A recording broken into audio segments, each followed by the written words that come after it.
Fire hits Guatemala children's shelter, killing at least 22. A fire swept through the female section of a crowded children's shelter near Guatemala City early Wednesday, and officials said at least 22 girls died and dozens more were injured.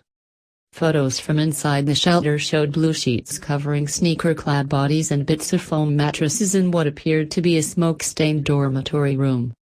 Weeping, distraught relatives waited outside the walled facility for news of their children. Shelter personnel gave them pieces of paper to write down their children's names so they could try to locate them. The head of Guatemala's social welfare agency, Carlos Rodas, said youth at the shelter started rioting Tuesday in an effort to escape.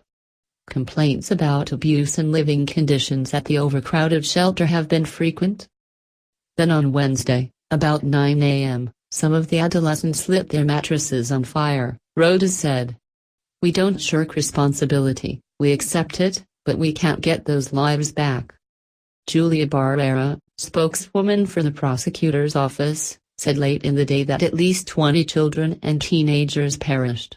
2 hospitals said they received 41 injured girls between the ages of 13 and 17, many with second and third-degree burns. Dr. Carlos Soto, director of Roosevelt Hospital, said some of the injured had life-threatening burns. A short time later, Sharon Avila, the spokeswoman for Roosevelt Hospital, said the 21st victim had died there. Late Wednesday, the hospital's San Juan de Dios reported another death, raising the toll to 22.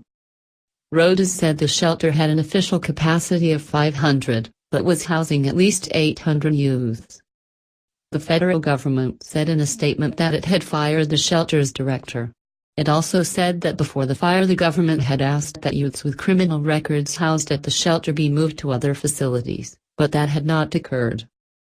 A 15-year-old girl being treated for minor injuries at Roosevelt Hospital said the uprising followed rumors of an escape attempt. Some boys, or even young men who were still housed at the center after turning 18, entered the girls' area, she said. She said she fled to her dormitory's roof with others fearing the boys would attack them. Early Wednesday morning the fire began. I saw the smoke in the place. It smelled like flesh, the girl said. Mario Cruz, spokesman for volunteer firefighters, said the fire appeared to have started in one of the girls' living areas and spread to another dormitory. The government-run shelter, known as the Virgin of the Assumption Safe Home, is in a rural area outside the capital. The campus is surrounded by trees and a 30-foot wall. It houses at-risk children who were victims of abuse as well as youth who completed sentences at youth detention centers and had nowhere else to go. President Jimmy Morales' office said there would be 3 days of mourning and issued a statement confirming at least 15 deaths and said the cause of the fire was under investigation. The president held a moment of silence to mark the tragedy during a previously scheduled event to commemorate International Women's Day.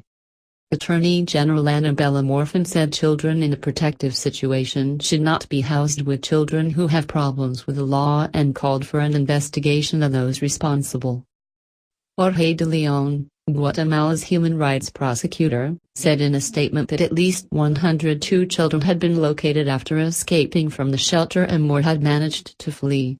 De Leon said younger children fled the shelter because they were being abused by the elder children. According to what they say, the bigger kids have control and they attack them constantly, De Leon wrote. They also complain that food is scarce and of poor quality. He called on authorities to evaluate whether it is appropriate to have these different groups concentrated in one place. In 2013, a 14-year-old girl was murdered at the facility. Investigators said the girl was strangled by one of the other residents.